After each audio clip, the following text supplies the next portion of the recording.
నమస్తే, welcome to ఈ వార్త. ఇప్పుడు హెడ్లైన్స్ చూద్దాం.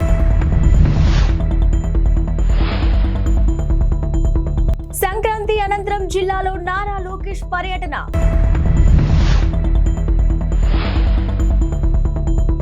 అత్తాపూర్లో భారీ అగ్ని ప్రమాదం, సురక్షిత ప్రాంతాలకు స్థానికుల తరలింపు.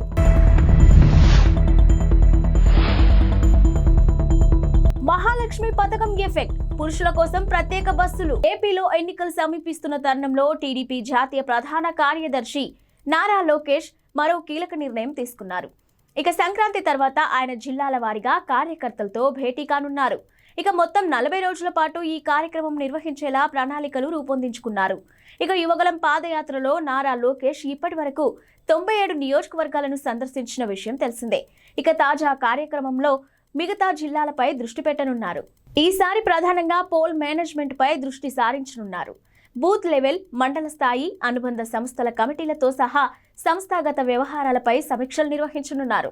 కాగా దాదాపు 11 నెలల విరామం తర్వాత సొంత నియోజకవర్గమైన మంగళగిరిలో లోకేష్ తాజాగా పర్యటించారు. ఇక ఈ సందర్భంగా పలువురు తటస్థ ప్రముఖులను కలిసి నియోజకవర్గంలోని ప్రస్తుతం నెలకొన్న పరిస్థితులు, రాబోయే జిల్లాల్లో చేపట్టాల్సిన అభివృద్ధి ప్రణాళికలపై చర్చించారు. హైదరాబాద్ లో తరచూ జరుగుతున్న అగ్ని ప్రమాదాలు ఆందోళనకు గురి చేస్తున్నాయి. ఇటీవల జరిగిన ఓ ప్రమాదంలో ఆసుపత్రి మొత్తం బూడిద కుప్పలా మారింది. ఇక తాజాగా అత్తాపూర్ పోలీస్ స్టేషన్లోని సులేమాన్ నగర్, ఎంఎం పహాడిలోని ఓ కట్టెల గోడౌన్లో ఈ తెల్లవారుజామున భారీ అగ్ని ప్రమాదం సంభవించింది.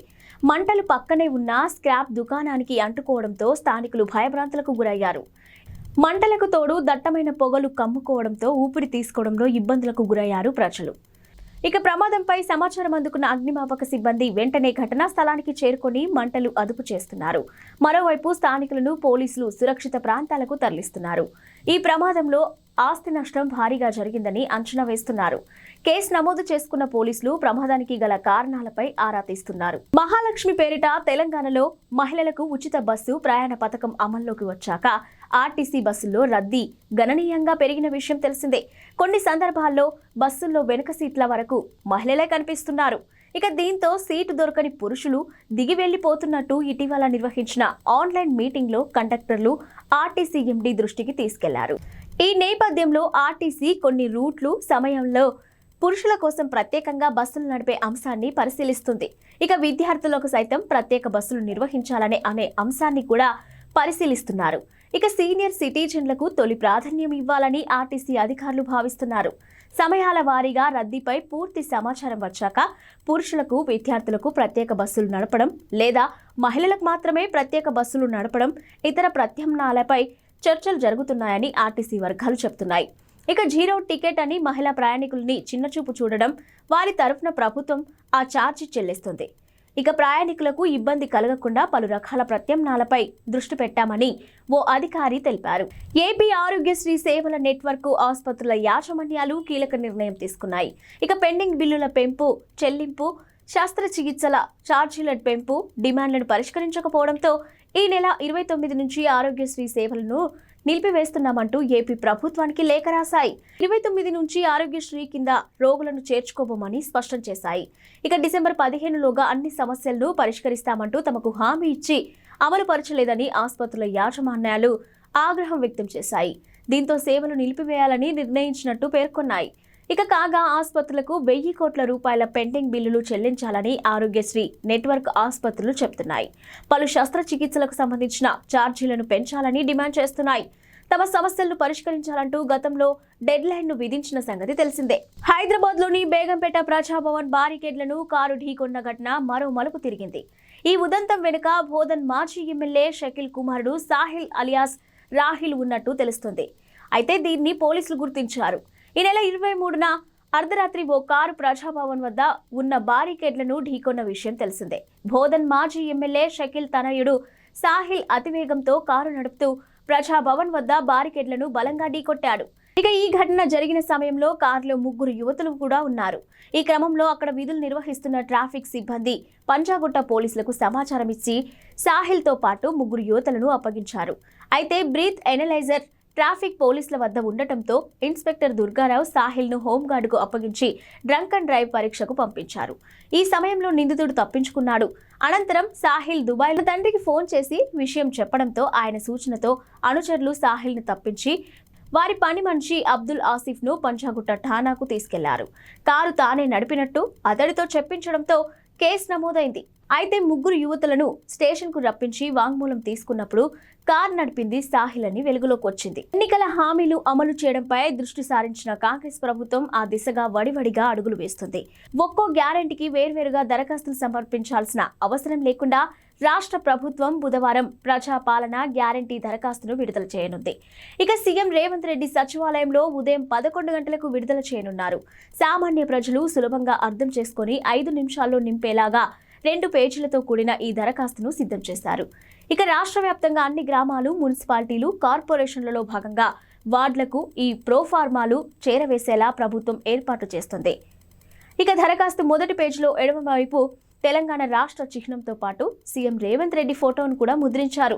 ఇక కుడివైపు అభయహస్తం సింబల్, డిప్యూటీ సీఎం బట్టి ఫోటోను కూడా ప్రింట్ చేశారు. వారణాసికి చెందిన యాచకులు అయోధ్య రామాలయానికి 4.5 లక్షలను విరాళంగా ఇచ్చారు. తద్వారా ఆలయ నిర్మాణంలో తమ వంతు పాత్ర పోషించాలన్న చిరకాల వాంఛ తీర్చుకున్నారు. ఇక ఆయన నిర్మాణం కోసం ఆర్ఎస్ఎస్ సంస్థ సమర్పణ్ నిధి క్యాంపెయిన్ నిర్వహిస్తుంది. ఈ కార్యక్రమంలో 2020 నవంబర్లో కాశీలోని కొందరు యాచకులు ఆర్ఎస్ఎస్ కార్యాలయాన్ని సందర్శించి తమ మనసులో మాట బయటపెట్టారు. తొలుత అధికారులు సంశయించిన యాచకుల విజ్ఞప్తి మేరకు స్వీకరించేందుకు అంగీకరించారు. కాశీ ప్రావిన్స్లోని 27 జిల్లాల భక్తులు ఈ విరాళం అందించారు. కాశీకి చెందిన మొత్తం 300 మంది యాచకులు విరాళం ఇచ్చారని ఆర్ఎస్ఎస్కు చెందిన మురళీపాల్ తెలిపారు. ఈ సందర్భంగా వైద్యనాథ్ అనే యాచకుడు మాట్లాడుతూ తాను 30 ఏళ్ల క్రితం అనారోగ్యం బారిన పడి ఏ పని చేయలేని స్థితికి చేరుకున్నట్టు తెలిపారు. ఇక నాటి నుంచి యాచక వృత్తితోనే పొట్ట పోసుకుంటున్నట్టు తెలిపాడు. ఇక అయోధ్య రామాలయం కోసం నిధుల స్వీకరణ విషయం తెలియగానే తాము కూడా పాలు పంచుకోవాలని నిర్ణయించినట్టు తెలిపారు. ఇక జనవరి 22న అయోధ్యలో జరిగే రామాలయ ప్రారంభోత్సవానికి హాజరవుతానని కూడా చెప్పారు. మరోవైపు వేల మంది చెప్పులు కుట్టేవాళ్లు, స్వీపర్లు కూడా రామమందిర నిర్మాణానికి విరాళాలు ఇచ్చారు. దేశ రాజధాని ఢిల్లీలోని ఇజ్రాయెల్ రాయబార కార్యాలయానికి సమీపంలో పేలుడు కలకలం రేపింది. పేలుడు శబ్దం వినపడిందంటూ స్థానికులు అందించిన సమాచారంతో పోలీసులు రంగంలోకి దిగారు. Dog squad, crime team, bomb disposal బృందాలతో సహా ఢిల్లీ పోలీసులు ఘటనా స్థలానికి చేరుకొని దర్యాప్తు మొదలుపెట్టారు. ఆ ప్రాంతాన్ని క్షుణ్ణంగా పరిశీలించగా రాయబార కార్యాలయానికి కొన్ని మీటర్ల దూరంలో ఉన్న ఓ ఖాళీ స్థలంలో ఓ లేఖను గుర్తించారు. ఇజ్రాయెల్ రాయబారిని ఉద్దేశిస్తూ ఈ లేఖ రాసి ఉండటంతో ఫోరెన్సిక్ ల్యాబొరేటరీ నిపుణులు కూడా ఘటనా స్థలానికి చేరుకొని పరిశీలించారు. ఇక లెటర్తో పాటు చుట్టి ఉన్న ఒక జెండాను కూడా గుర్తించారు. లేఖను సీజ్ చేశారు. ఘటనా స్థలంలో లభించిన వాటిని ఫోరెన్సిక్ పరిశీలన కోసం పంపించారు. ఈ ఘటనపై ఇజ్రాయెల్ డిప్యూటీ రాయబారి ఓహద్ నకాష్ కైనార్ ఒక వీడియోను విడుదల చేశారు.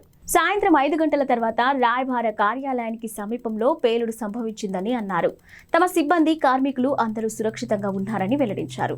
ఈ ఘటనపై దర్యాప్తులో తమ భద్రతా బృందాలు ఢిల్లీ పోలీసులకు పూర్తి సహకారం అందిస్తున్నట్టు తెలిపారు. ఇక కాగా యూదుల కమ్యూనిటీ కేంద్రంగా ఉన్న సెంట్రల్ ఢిల్లీలోని పహర్గంజ్ ప్రాంతంలోని చాహత్ హౌస్ వద్ద పోలీసులు భద్రతను కట్టుదిట్టం చేశారు. సీసీ కెమెరాల ద్వారా పోలీసులు ఆ ప్రాంతాన్ని నిశితంగా పర్యవేక్షిస్తున్నారు. ఓ కేసులో బాధితురాలి పట్ల అసభ్యకరంగా ప్రవర్తించిన మియాపూర్ స్టేషన్ ఎస్ఐ గిరీష్ కుమార్ పై వేటు పడింది. ఆయన్ను సస్పెండ్ చేస్తూ సైబరాబాద్ కమిషనర్ అవినాష్ మహంతి ఆదేశాలు జారీ చేశారు. ఓ కేసు నిమిత్తం స్టేషన్కు తరలివచ్చిన ఓ బ్యూటీషియన్ ఫోన్ నంబర్ తీసుకుని ఎస్ఐ ఆమె వెంటపడి అసభ్యకరంగా ప్రవర్తించినట్టు విచారణలో తేలడంతో ఈ చర్య తీసుకున్నారు. ఇక ఈ మేరకు మంగళవారం ఆదేశాలు జారీ చేశారు. కాగా వ్యాపారం పేరుతో తన స్నేహితుడు 6 లక్షల రూపాయలు తీసుకుని మోసం చేశాడని, తిరిగి ఆ డబ్బు ఇవ్వడం లేదంటూ బాధిత బ్యూటీషియన్ మియాపూర్ ఠాణాలో చీటింగ్ కేసు పెట్టింది. నిందిత వ్యక్తి నుంచి డబ్బులు ఇప్పించడంతో కేసు ముగిసింది. కానీ ఎస్ఐ గిరీష్ కుమార్ బాధిత మహిళ పట్ల అసభ్యకరంగా ప్రవర్తించాడు. ఇక వెంటపడి వేధిస్తూ ఉండటంతో బాధిత మహిళ నేరుగా సిపికి ఫిర్యాదు చేసింది. దీంతో ఎస్ఐపై సస్పెన్షన్ వేటు పడింది. అయోధ్య రామ మందిర నిర్మాణంలో మన హైదరాబాదీ కంపెనీ భాగస్వామ్యం కూడా ఉంది. ఇక గుడి ప్రధాన ద్వారంతో పాటు ఇతర తలుపులను తయారు చేసే అవకాశం సిటీలోని కంటోన్మెంట్ ఏరియాలో ఉన్న అనురాధ టింబర్ ఎస్టేట్కు దక్కింది. గుడి తలుపుల తయారీ కాంట్రాక్ట్ను దక్కించుకున్న ఈ కంపెనీ అయోధ్య రామ మందిర పరిసరాల్లో ప్రత్యేకంగా వర్క్షాప్ను ఏర్పాటు చేసి మరీ పనులు చేస్తుంది. మొత్తం 300కు పైగా ద్వారాలు తయారు చేయాల్సి ఉందని, ఇప్పటికే 118 ద్వారాలు తయారయ్యాయని కంపెనీ నిర్వాహకులు చెదల్వాడ శరత్ బాబు తెలిపారు. ఇక ఇటీవల యాదాద్రి పునర్నిర్మాణంలోనూ తాము పాలు పంచుకున్నామని చెప్పారు. యాదాద్రి లక్ష్మీ నరసింహస్వామి గుడికి ప్రధాన ద్వారాలు రూపొందించింది తామేనని వివరించారు. ఇక రామాలయానికి ద్వారాలను రూపొందించేందుకు చాలా కంపెనీలు పోటీ పడ్డాయి. అయితే ఆలయ ద్వారాలు తయారీలో అనుభవం ఉన్న యాదాద్రి ద్వారాలను నాణ్యతను పరిశీలించిన అయోధ్య ట్రస్ట్ సభ్యులు అనురాధ టింబర్ ఎస్టేట్కు పనులు అప్పగించారు. ట్రస్ట్ ప్రధాన కార్యదర్శి సంపత్ రాయ్ ఆదేశాలు ఇచ్చినట్టు డిజైన్ మేరకు ద్వారాల తయారీ పనులు ప్రారంభించినట్లు శరత్ బాబు వివరించారు. ఇందుకోసం ఆలయ పరిసరాల్లోనే ప్రత్యేకంగా వర్క్షాప్ను ఏర్పాటు చేసుకున్నామని తెలిపారు. ఇప్పటికే పూర్తయిన ద్వారాలను జనవరి 1న బిగించే ఏర్పాట్లు చేస్తున్నట్లు పేర్కొన్నారు. తలుపుల తయారీ కోసం మహారాష్ట్రలోని బల్లర్షా నుంచి ప్రత్యేకంగా టేకు కలపను తెప్పించినట్లు తెలిపారు. ఈ ద్వారాల తయారీ పనులలో తమిళనాడుకు చెందిన కుమారి రమేష్, మహాబలిపురం, కన్యాకుమారికి చెందిన మరో 60 మంది శిల్పుల బృందం నిమగ్నమైందన్నారు.